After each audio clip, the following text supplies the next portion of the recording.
listen. Look, Daniel Tice comes back, right? And Houston gets Dennis Schroeder, but they also get Enes Freedom and Bruno Fernando. So that trash ass taking up a spot on the team ass nigga Ennis right. Freedom is finally off.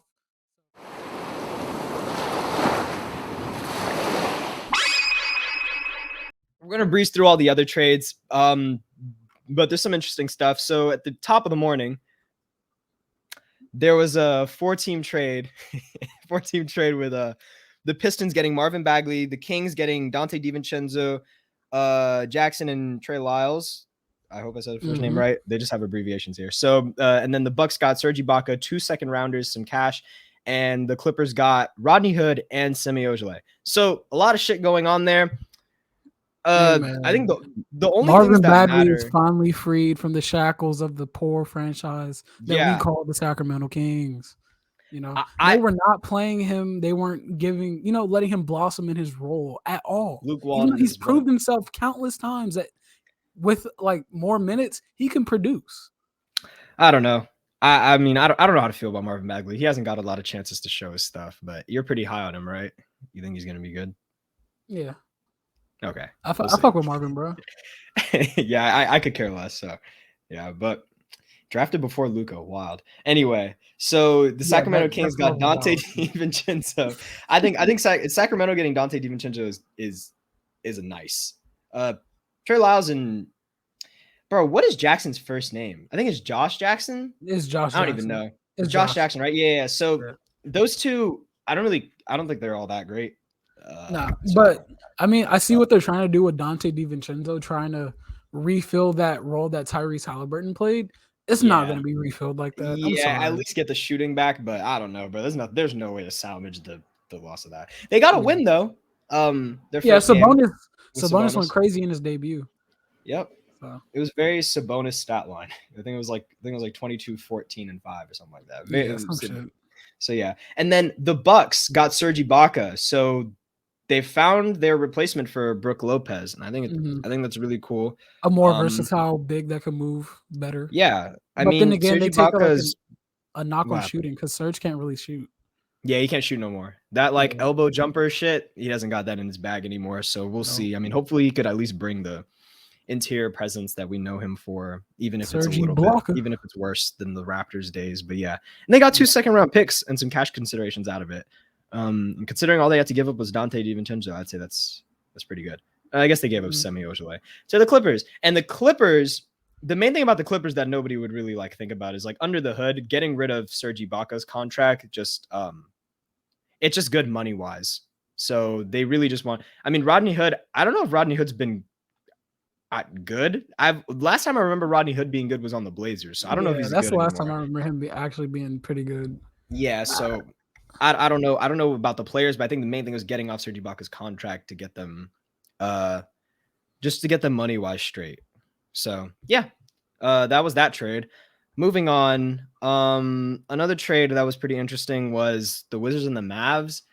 Interesting because it just feels like both teams moved nowhere. I guess I don't really know.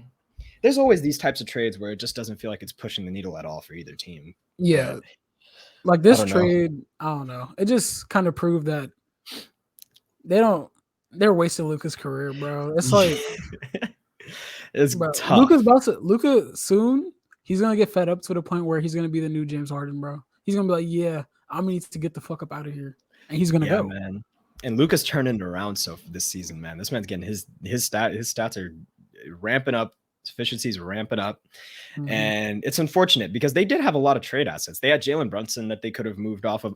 I wouldn't have unless you were getting you'd have to give me 2 firsts and a nice player for Jalen Brunson. But but I mean his contract going to be up at the end of the season. So if you didn't think you were going to want to re-sign him, you definitely could have moved Jalen Brunson. Definitely would have been able to get out. Dorian Finney-Smith would have been really easy to move off of at the trade deadline if they wanted to make a move. I like that they got rid of Porzingis just because, the nigga doesn't play. Overpaid. Yeah, so it makes go, it's all the joke. Fucking ESPN. No, you could have just insert the clip.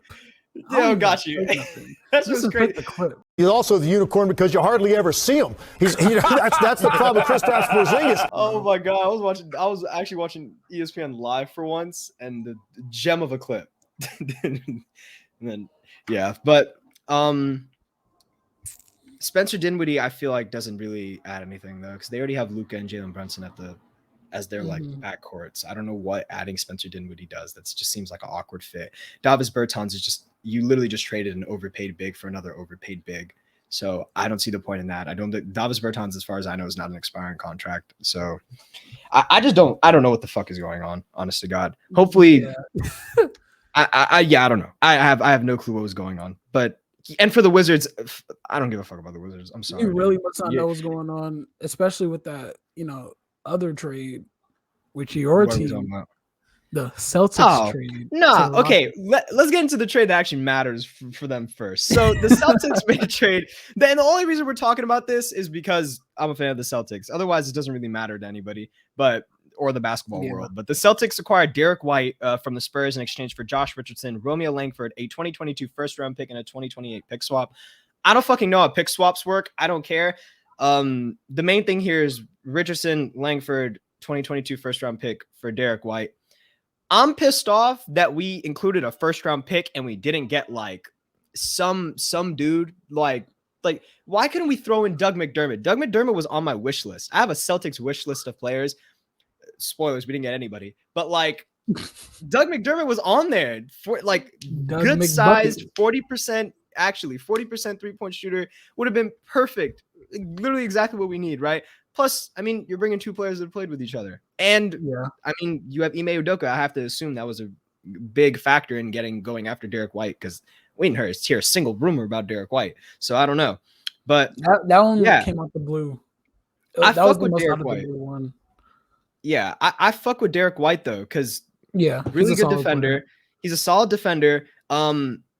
Is shooting. I mean, he's not the most efficient shooter like at all, really. So, I mean, it's kind of tough because Josh Richardson was shooting 39% from 3-point range this season for us, and he was really picking up. Like in the beginning of the season, it was like, fuck, dude. But he picked it up, and I guess we traded him while he's high. I like the fact that we got a nice like asset that could grow with Tatum and Brown, I guess. But that 2022 first round pick, I feel like we could have gotten more. I'm not sweating it. I just feel like they could have thrown in Doug McDermott or somebody, right? Because the Spurs are not doing shit right now. They're not trying to win. So yeah, whatever. It's all good. I'm glad the Celtics actually did something though. We'll have to see. I think our defense will still be great because Derek White is not a downgrade defensively from Josh Richardson. They're both good defenders, and he might offer some playmaking. Split up the playmaking duties between Smart and Derek White, I think will be really smart, because Smart's been doing everything. And even though he's been doing a decent enough job, I think having two guards that can kind of split that role is very, very effective. And I guess the other Celtics, that nasty ass trade between the Celtics and the Rockets. Okay, it's not that nasty. Because look, I mean, it's nasty because you guys, bro. You know why it's nasty. Listen. Look, Daniel Tice comes back, right? And Houston gets Dennis Schroeder, but they also get Enes Freedom and Bruno Fernando. So that trash ass taking up a spot on the team ass nigga Enes Freedom is finally off.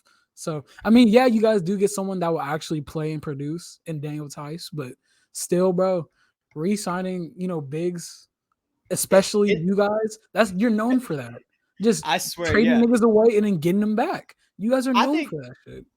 I don't even think it was like, I'm not like reacting to it the way I did because it was bad. I'm just reacting to it because it's hilarious. We just keep trading back for players. It's so funny. That's what I'm saying. That's the only thing you guys really do, bro. It's crazy. Yeah. We keep them homegrown. Next thing you know, in 2 years, Dennis Schroeder's going to be back on the fucking Celtics. That'd be crazy. Crazy. So is Enes Freedom, nigga. Because that's just how it is. No, Enes Freedom needs to be gone for good, bro. I'm sorry. Yeah, he needs to be out anyway. The way. Yeah, but it was cool to get off just all three of those players though, because they weren't really doing anything for us. Bro, Dennis Schroeder and Marcus Smart was the hardest lineup to watch. But besides the point, great moves there for the Celtics. Not really pushing the needle that much, but it's okay. I think we're we know we're a middling team. We're not trying to do too much. I feel like we're just trying to like steady grow into the future, but whatever, right? And then the final trade that I think is really slept on is the Spurs getting Goran Dragic and a first-round pick for Thad Young. So the full trade, Dragic, Raptors 22 first-round pick, top 14 protected, which is a big difference. I think people see first-round pick and they don't realize like having a protected first-round pick is a lot better than just having any first-round pick. Yeah, right? We trade a first-round pick. That pick isn't going to be a lottery pick for sure, so it doesn't really matter as much, right? Top 14 protected is a big deal. So anyway, Raptors receive So Raptors receive Thad Young, Drew. I'm not gonna say his name, and then the Pistons 2022 second round pick. Drew Eubanks? Yeah, Drew Eubanks. I did. Is it my bad, bro? You know names better than I do. I don't know names. It wasn't that hard. Yeah, I don't know anything about Drew Eubanks. But maybe he's good, maybe he's not. So I don't know anything. Yeah, sorry, we don't know that much, but Thad Young I know is really good. He was on my wish list for the Celtics. I really wanted Celtics to get Thad Young, because Thad Young just does everything. I mean, besides shoot threes, to get a lot of people, bro. Well, I have a wish list. If they get anybody, I'll be happy. So then, the ghost of Danny Ainge possesses Brad Stevens. So he got Derek White. Derek White was good though. Derek White was a good move. He did the bare minimum of what we needed to do. You know, we got a guard. We got a guard who can actually produce, right? In the minutes that he's given, and split the playmaking duties. Like that was the bare minimum he could have done, and he did it. So it's a little bit more than Danny Ainge would do, I think. I'm pretty slight satisfied. bit more than Danny Ainge. A slight bit more. By Celtic standards, I'm satisfied.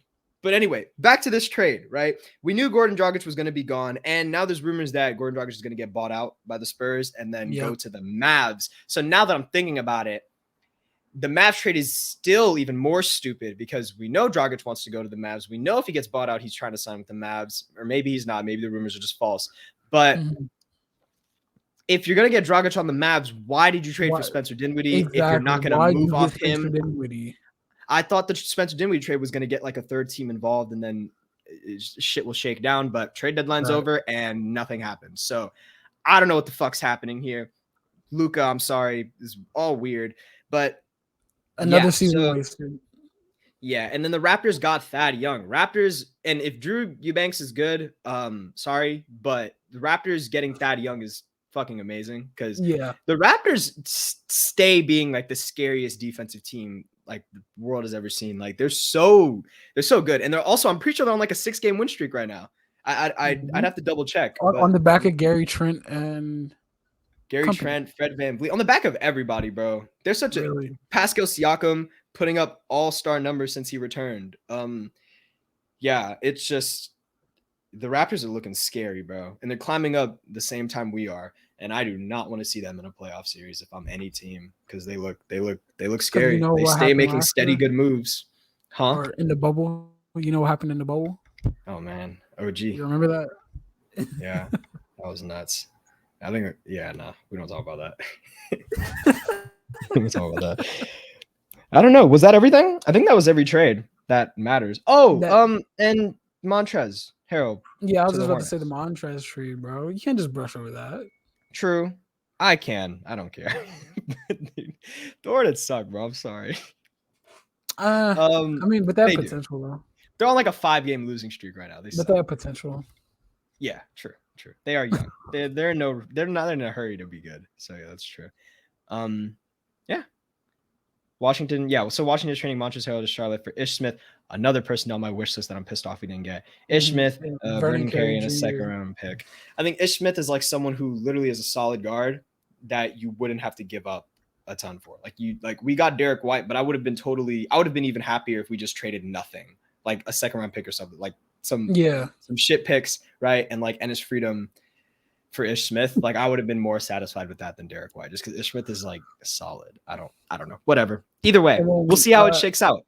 Aaron Holiday is being shipped to the Suns from Washington. Oh yeah, for Jalen Smith. Yeah, I saw that. I just didn't care. I thought it wasn't. I didn't think it was. I thought you wanted Aaron Holiday. No, I wanted Justin Holiday. Okay. Yeah, the one from the Pacers. There's a lot of Holidays. All three of them. All three of them. that covers the trade deadline recap. If there's trades we were missing, it was because we either don't know enough about them or we don't. Or we don't care. Yeah. So don't care.